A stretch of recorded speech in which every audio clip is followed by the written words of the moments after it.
नमस्कार, आदाब, सत श्री अकाल। मैं कुलवीर कौर चौहान आज फिर आपके सामने एक नई वीडियो के साथ। फ्रेंड्स, आज की वीडियो हमारी संगति पर है। हमारी संगति अच्छी भी हो सकती है, बुरी भी हो सकती है और संगति का प्रभाव हमारे चरित्र पर जरूर पड़ता है। फ्रेंड्स, ये हम पर निर्भर करता है कि हम कैसी संगति का चुनाव करते हैं।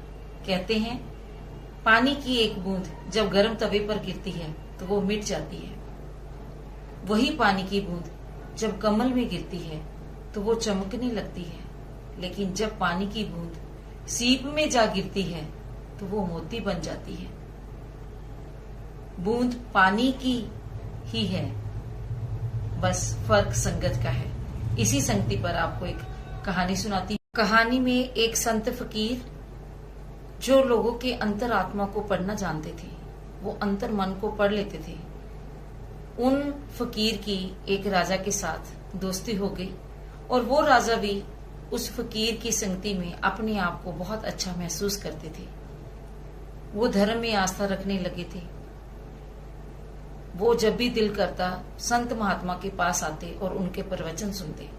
एक बार संत महात्मा जी प्रवचन सुना रहे थे कि राजा जी बैठे और राजा ने सुना। प्रवचन में कहा गया कि आप कहीं भी चले जाओ, आप कुछ भी कर लो, लेकिन वो होगा वही जो आपके कर्म में लिखा हुआ है। कर्म के लिखे को कोई नहीं टाल सकता, लेकिन यदि आपकी संगति किसी नेक व्यक्ति के साथ होती है, वो आपके कर्म को काट भी सकता है। सो अपनी संगत पर ध्यान दीजिए। ऐसे प्रवचन सुनकर राजा अपने घर चले गए और घर जाके उनके मन में एक दुविधा आती है कि मैं ऐसे ही सारा दिन उस संत फकीर के साथ घूमता रहता हूँ। छोड़ो, उनके साथ घूमने का क्या फायदा, होगा वही जो मेरे कर्म में लिखा है। मैं राजा हूँ, अच्छा भोग रहा हूँ, मेरे को किसी चीज की जरूरत नहीं। मैं अपने राजपाट को और भी बड़ा करने के लिए, अपनी प्रजा के काम के लिए अपने राज दरबार में रहूंगा। ये मन में शंका आते ही उन राजा ने उस संत फकीर को थोड़ा सा अनदेखा करना शुरू कर दिया। अब संत फकीर तो अंतर मन की भावना को पढ़ना जानते थे। उन्होंने राजा के मन की दुविधा को, शंका को बड़े अच्छे तरीके जान लिया। अब ये भी था कि राजा को दिखाना भी जरूर है कि आपके मन में जो शंका है, उस शंका का निवारण कैसे हो सकता है। अब इसके लिए उन्होंने जब थोड़े दिनों बाद राजा के साथ मुलाकात हुई तो उन्होंने राजा को बोला कि चलो हम शिकार पर चलते हैं। वो संत फकीर करामाती थे। वो वहां पर राजा को साथ लेकर जंगल में चले गए। शिकार कुछ करना नहीं था, ये तो एक चाल थी। थोड़ी देर बाद उन्होंने राजा को बोला, राजन अब थकावट महसूस हो रही है, क्यों ना हो थोड़ी देर आराम किया जाए। ये सोचकर वो बरगद के पेड़ की छांव में वहां पर लेट गए। अब राजा की अचानक आंख लग गई।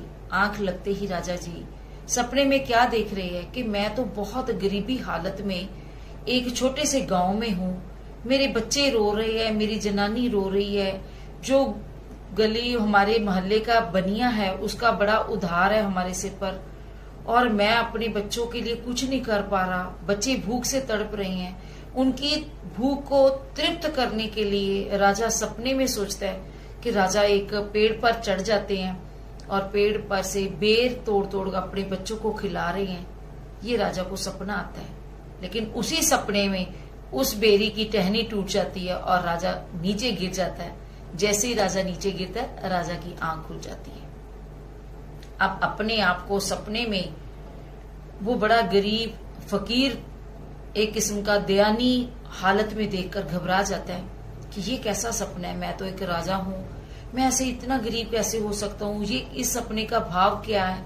वो बड़े परेशान होते हैं और वो संत महात्मा भी उनको जान लेते हैं कि ये अब परेशान है। इन्होंने जो देखा है वो संत महात्मा तो जानते थे।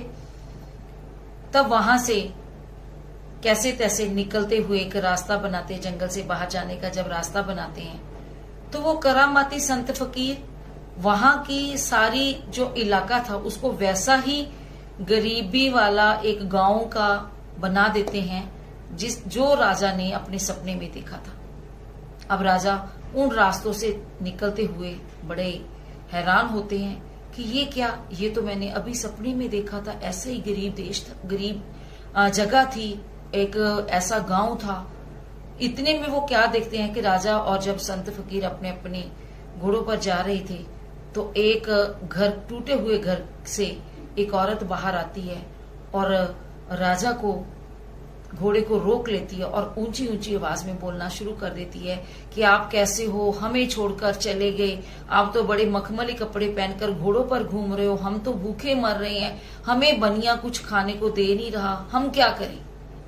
तो ये सुनकर राजा बहुत हैरान होता है। वो राजा संत महात्मा की ओर देखते हैं कि महात्मा जी ये क्या, आप बचाओ मेरे को। वो कहते राजन कोई बात नहीं, इनकी बात तो सुने, ये क्या कह रही है। अब बात सुनते हैं, बाद में पता चलता है। तो आखिर में संत महात्मा जी कहते हैं भी देखो देवी, अगर आपके ये घर वाला है तो आपके पास क्या सबूत है कि ये घर वाला है, किसी को बुलाओगे तो ही पता चलेगा। वो औरत कहती है कि मेरे घर वाला तो मर गया, लेकिन आज मैं इनको आपके साथ देख रही हूँ, मैं तो बहुत गरीब हूँ, मैं इसका सबूत क्या दूं। उन्होंने बोला कि अगर आपके घर वाला मर गया तो आपने उनको कुछ तो किया होगा। वो कहते हमारे पास इतने पैसे नहीं थे, हमने उनका दाह संस्कार नहीं किया, हमने तो उनको दफना दिया, तो आप अब क्या करेंगे।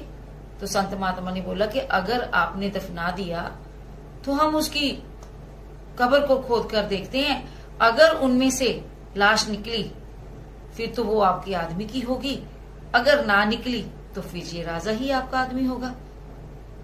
अब देखते हैं, कब्र की खुदाई करते हैं, कब्र की खुदाई करते हैं तो उसके बीच में से लाश निकलती है। अब वो राजा बड़ा हैरान होता है और अपने आप को बचा हुआ महसूस करता है कि मैं तो बच गया।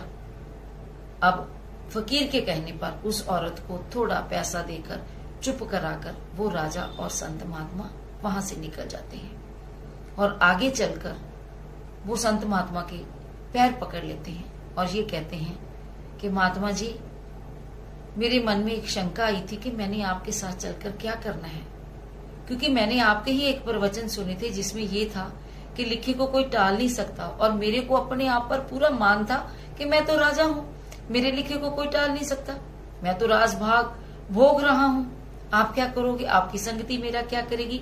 लेकिन उसी क्षण जब मैंने ये सुना था कि किसी नेक रूह की संगति से आपके कष्ट टल भी सकते हैं, तो आज मैंने ये पा लिया कि आपने मेरे साथ थे, तो कैसे कहानी को, कैसे उस हालात को, उस दृश्य को आपने बदला और मैं वहां से बच गया। दोस्तों, इस कहानी से ये शिक्षा मिलती है कि संगति हमारे काम आती है, चाहे वो दोस्ती हो, चाहे वो रिश्तेदारी हो।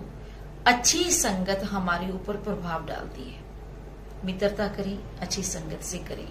मित्रता कभी हमें दोराहे पर नहीं जाने देती, अच्छी मित्रता हमेशा साथ देती है और अच्छी संगत हमें नेक रस्तों पर लेकर जाती है, हमारे कष्टों का निवारण करती है। आपको ये कहानी कैसी लगी कमेंट में जरूर लिखें। मेरी वीडियो को अंत तक आपने देखा, आपका बहुत बहुत धन्यवाद।